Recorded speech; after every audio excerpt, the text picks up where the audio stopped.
દયારામભાઈના ચંદ્રાવલી. કાલે આપણે 40મું ચંદ્રાવલીનું વાંચન કર્યું. હવે એનું વિવેચન. આ કડીમાં ભક્તિ કરવા શું જોઈએ તેમજ શેની જરૂર નથી તે બતાવ્યું. ભક્તિ ઉત્પન્ન કરવા શ્રી ઠાકોરજીની સેવા અને ભગવત ભક્તના સંગની જરૂર છે. તેથી જ કૃતાર્થ થવાય. ભક્તિ માટે ઠાકોરજીની સેવા અને ભગવત ભક્તનો સંગ દુસંગ ન લાગે એનું ધ્યાન રાખવાનું. વંચકનો સંગ ન લાગે એનું ધ્યાન રાખવાનું. એક ભાઈ ને બેન ઠાકોરજી પુશ કરાવવા ગયા તો એક ભાઈ એને એની ગાડીમાં લઈ ગયા. એ કે આપણે બધા હેર ઘર જેવું, આપણે તમને લાગે જ નહીં કે આપણે એટલા આપણે એટલા લોકો ગયા. એટલે જે આ લોકોને ઠાકોરજી પુશ કરી દો, જે કે આ તો મને આજ્ઞા દે છે કે મારે એને દેવાની. આ નવા છે, હમણાં જ બ્રહ્મસંબંધ લીધું એટલે મિશ્રી ભોગના જ કરી દેજો. હા ખાઈને હોગાવ જવાય. એટલે હમણાં તો એ અડધો કલાકમાં પરવારી જાય એવું જ કરી દેજો. જે કે મને તો એટલી સલાહ, એટલે કે હું રાજી થયો. ભાઈ જાણકાર. મેં પૂછ્યું તમારા ઘરે કયું સ્વરૂપ બિરાજે છે? આપણા બધા નથી પડતા હોય. એ કે જુઓ, જે માન નથી બન્યું અને એ સમજાવે છે કે તાર સુવાવડમાં આમ કરવાનું, તાર દીકરાને આમ ખવડાવવાનું, તાર દીકરાને આમ, એટલે ભાઈ તારે તો તું માં નથી બન્યું. વંચકોથી દૂર રહ્યો. એટલે અહીંયા કે છે ભક્તિ વધારવા શું કરવું? ઠાકોરજીની સેવા અને ઠાકોરજીના ભક્તજનનો સંગ કરવો. પેલું સાધનમાં સેવા અને ભક્તનો સંગ આવ્યું. બીજું, આ ઉપરાંત કોઈ વસ્તુની જરૂર નથી, જેમ કે વય એટલે કે ઉંમર, વિદ્યા, પૈસો, વર્ણ કોઈ પણ જાતિ કરી શકે. રૂપ, પરાક્રમ, પવિત્ર આચરણ આમાંની શેની પણ જરૂર સેવા કરવામાં છે નહીં. કોઈ કહે ઘડપણમાં ગોવિંદ ગાસો તો અત્રે ઉંમર ગમે તેટલી હોય તેની ગણતરી જ નથી. આ ઉપર 7 સાધનો બતાવ્યા. તેની ઉપયોગિતા જરૂરી નથી. કેવળ સત્સંગથી જ ભક્તિ ઉત્પન્ન થાય છે. કેવળ સત્સંગથી જ ભક્તિ ઉત્પન્ન થાય છે. એક સાધુ મહાત્મા એક વૈષ્ણવ ઘરે આવ્યા. એટલે કે આમ તો બધે સામગ્રી જ લઉં, પછી મારી રીતના બનાવું. હું કોઈનું પાકું રાંધેલું નથી લેતા, પણ હું તમારા ઘરે લઈશ. એટલે આ સેવા પહોંચી લીધી હતી. હા બિરાજો. ગાયનું કાઢ્યું. રોજ એક વૈષ્ણવ લેવડાવે, એની પાતર કાઢી અને સાધુ મહારાજને. એટલે સાધુ મહારાજે પૂછ્યું, ભાઈ તમારી ઉંમર કેટલી? એ કે મને 11 વર્ષ છે. એ કે હે? અને તમારા વાઈફને? એ કે 7 વર્ષ. એ કે શું કીધું ફરી? એ કે મને 11. આમને 7 કે 9 જે કીધા. ભાઈ તમે ભાંગ કેવી દી છે?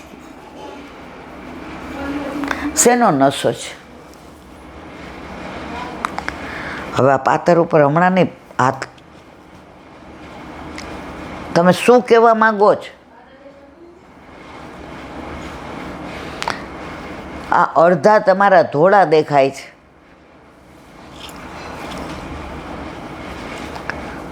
કે ભાઈ તમે, એ કે મને નશો છે, પણ આ નશો એકવાર ચડ્યા પછી ઉતરતો નથી. એ કે સમજાવી વાત કરો ને. તમને 11 વર્ષ? એ કે બ્રહ્મ સંબંધ લઈને ઠાકોરજી પધરાવ્યા ને, હું દ્વિજ કહેવાઉં. વૈષ્ણવ દ્વિજ કહેવાય. જ્યાં સુધી બ્રહ્મ સંબંધ ન લે ને ત્યાં સુધી એ માનવ હતો. હવે વૈષ્ણવ બન્યો. અને આડે લગ્ન થયા ત્યારે નવની હાથની જે હતી અને તરત બ્રહ્મ સંબંધ લીધો અને ઠાકોરજી. એટલે ત્યાર પહેલાંની ઉંમર ગઈ, કામની નહોતી, કારણ કે પ્રભુ ઘરે નહોતા બિરાજતા.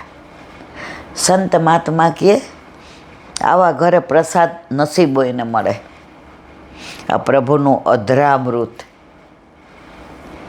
હવે 4.5 મહિના અહીંયા જ રહીશ, એટલે તમારે ઘરે નહીં રહીશ તો ગામની બહાર. બપોરે એક ટાઈમ લઉં છું, પ્રસાદ લેવા તમારા ઘરે આવીશ. ઠાકોરજીને સંતોય ગમે, વૈષ્ણવોય ગમે, ભક્તોય ગમે. એક તારો હાથ ઊંચો શ્રીનાથ, સૌને બોલાવો તો ઊંચો કરી હાથ. બોલો વલ્લભાત. આ બધી લીલાઓ, આ બધું એવું છે ને.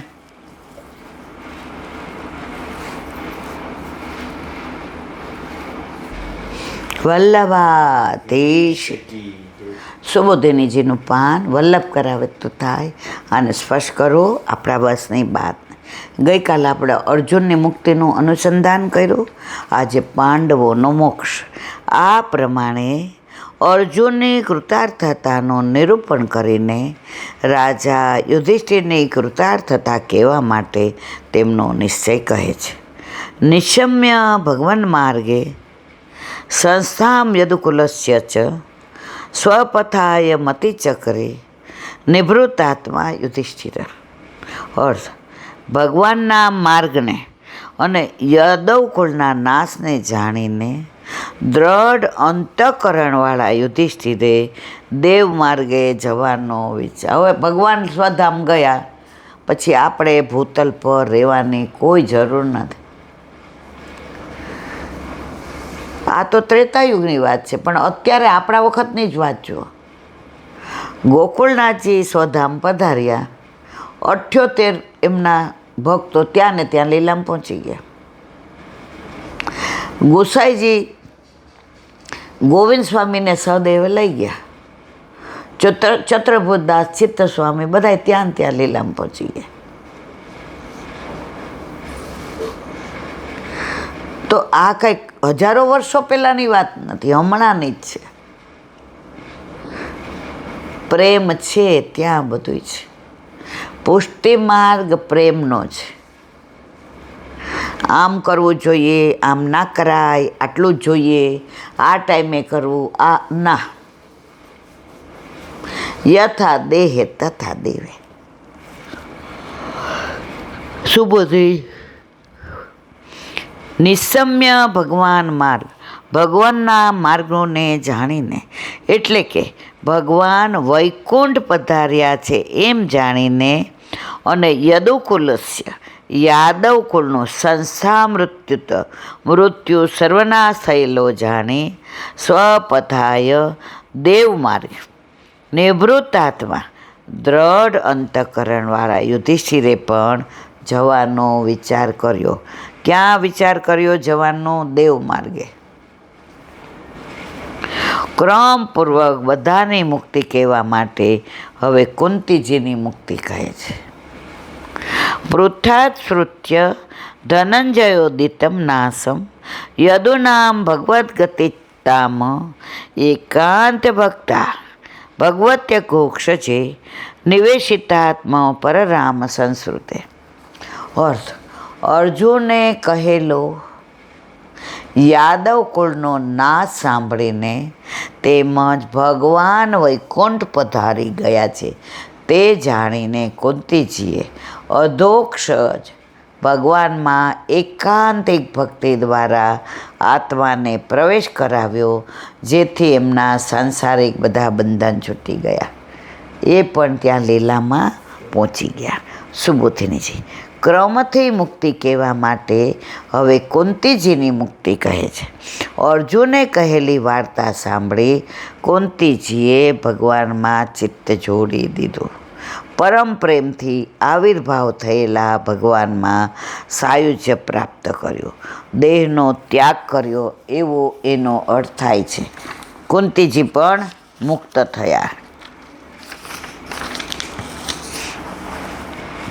ભગવાન આમ શા માટે કર્યું એવો પ્રશ્ન થાય, માટે કહે છે યહાય હરદેવ ભૂવો ભારમ તામ તનો બીજાવજ કષ્ટકમ કંટકે નૈવ દ્વયંજા પિશુતુ સમમ.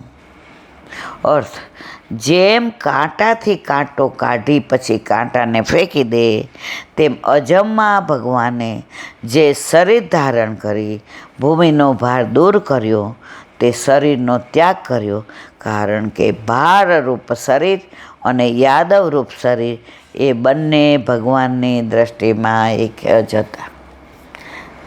ભાર ઉતારી લીધો એટલે હવે કાંટો, પહેલાંના જમાનામાં કાંટા બહુ વાગતા, ભોથા વીણવા જાય, છાણના પોદળા લેવા જાય, ખેતરમાં વાવવા જાય, વાવણી થાય, લણવા જાય, નિંદામણ કરવા જાય, પાણી પાવા જાય. અમે જાતા મામાના ઘરે એટલે બધે ભેગા, બધું જોવાનું ને જાણવાનું ખરું, અને કાંટો વાગે એટલે આખા ઘરને અદ્ધર કરવાનો, આખા દી બધાને કામ રખડે. એવી રો પણ કાંટો એવી વસ્તુ, એ કાઢ્યા પછી તમને થોડી દુખાવો રહે. ઘણાના શબ્દો એવા ખરાબ હોય, એ એકવાર સંભળાઈ જાય ને તો મગજમાંથી જાય ને. ત્યારે મારી બાઈ એમ કહેતી, બેબી જેની પાસે જે હોય એ આપે. વૈષ્ણવ પાસે જો વલ્લભ સાખીમાં હરિરાયજીએ કહ્યું છે, વૈષ્ણવ તારા આંગણે આવે 4 વસ્તુ આપવી. આસન, બેસો મારવાલા. વાણી, જુઓ, વાણીમાં ગમે એમ ગાળો ના બોલાય, તમે આવા ને તમે તેવા ને તમે, અરે આવો મારવાલા. તમને જોઈને, ભગવદીઓને જોઈને ભગવાન યાદ આવ્યા વિના રહે જ નહીં. આજે કૃપા કોઈ રહ્યો, ભગવાન યાદ આપે. જો આ વાણી ગમે એમ બોલાય. હરિરાયજી તો વાણીનું ન કી. પાણી, જળ અને યથાશક્તિ અન્ન. સામર્થ્ય છે તો પ્રસાદ લેવડાવો, નહીં તો મિશ્રિત દેવાય ને.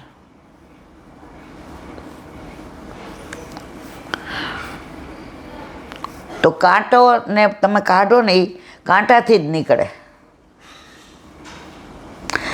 પણ જે કાંટા એ કાંટો કાઢી દીધો ને, એ કામનો નથી એટલે એને ફેંકી દેવાય, એનો ભારનો સહન કરાય. એમ ભગવાને કે આ ભાર હવે બધા ગયા એટલે હાલો આપણે આપણા ઘરે જાય. કારણ કે ભારરૂપ શરીર અને યાદવરૂપ શરીર બંને ભગવાનની દ્રષ્ટિમાં એક જ હતા. સુબોધને ભગવાને યાદવોનો નાશ કર્યો, તેમાં ભગવાન યાદવોનો આત્મા હોવાથી દોષ નથી એમ કહ્યું છે. સહાય કરવા માટે ધારણ કરેલા યાદવરૂપ દેહથી ભૂમિનો ભાર ઉતાર્યો, એટલે કે તે કાર્ય પૂરું થવાથી તે દેહનું કોઈ પ્રયોજન ન રહેવાથી દેહને ત્યજી દીધો. દેહ તજવામાં ભગવાનને કોઈ ક્લેશ ન થયો તે બતાવવા અજન્મા પદ મૂક્યું છે. નહીં તે ન જાતોસી, ભગવાન તે દેહથી જન્મા ન હતા. દાખલો આપે છે, કંટકમ કંટકે નવ, કાંટાથી કાંટો કાઢ્યો હોય એમ. એટલે કે યાદવો પોતાના ન હતા એમ સર્વ પ્રકારે સૂચવેલું, છતાં પણ દેહમાં અભિમાન રાખનાર જીવોને દુઃખ થયું હોવાથી એમ કેમ કહ્યું છે એવો પ્રશ્ન થાય. તેથી કહે છે દ્વયમ ચા પિશુતુ સમમ. બંને ઈશ્વરની દ્રષ્ટિએ સમાન હતા. ભૂમિનો ભારરૂપ દેહ દુષ્ટ રાજાઓ વગેરે અને યાદવોનો દેહ સંબંધ બંને વશમાં રાખનાર ભગવાન માટે સમાન હતા. હવે આ હકીકત વિસ્તારથી કહેશે. બોલો વલ્લભા શ્રીમદ ભાગવત. અને हमारे गुरुदेव ने दंडवत प्रणाम। चंद्र सरोवर पे सूरदास जी के द्वार पे मेरा दंडवत प्रणाम। सुरभि कुंड पे परमानंदास जी के द्वार पे मेरा दंडवत प्रणाम। जमुनावता पे संकर्षण कुंड पे कुंभन दास जी के द्वार पे मेरा दंडवत प्रणाम। बिरछू कुंड पे कृष्णदास जी के द्वार पे मेरा दंडवत प्रणाम। कदम खंडी पे गोविंद स्वामी के द्वार पे मेरा दंडवत प्रणाम। अप्सरा कुंड पे चित्त स्वामी के द्वार पे मेरा दंडवत प्रणाम। मानसी गंगा पे नंददास जी के द्वार पे मेरा दंडवत प्रणाम। रुद्र कुंड पे चत्रभुदास जी के द्वार पे मेरा दंडवत प्रणाम। વ્રજ વિલાસ વ્રજની ગોપિકાઓને મારા દંડવત પ્રણામ.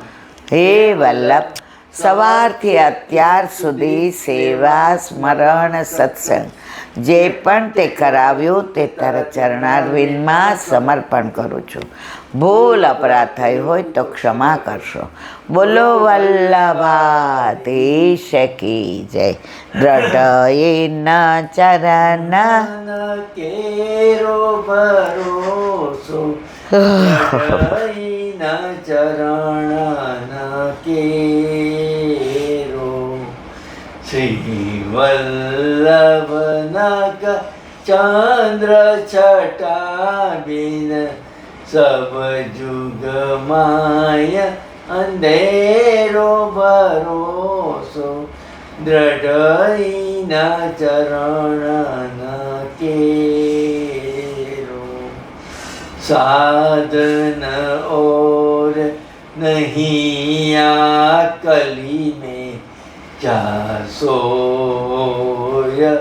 निवेरो सूर काकय त्रिविध आंधरो बिना मोल को चेरो भरोसो દ્રઢ ચરણ દ્રઢ ચરણ દ્રઢ ચરણ કેરો. શ્રી વલ્લભાધીશ કી. આજનો આ સત્સંગ મારા વલ્લભના ચરણારવિંદમાં સમર્પણ કરું છું. ભૂલ અપરાધ થઈ હોય તો ક્ષમા કરશો. આ મારા વલ્લભની વાણી અને ભૂલો એ મારી. બોલો વલ્લભાધીશ કી. બધાય વૈષ્ણવને ઝાઝા કરીને જય શ્રી કૃષ્ણ.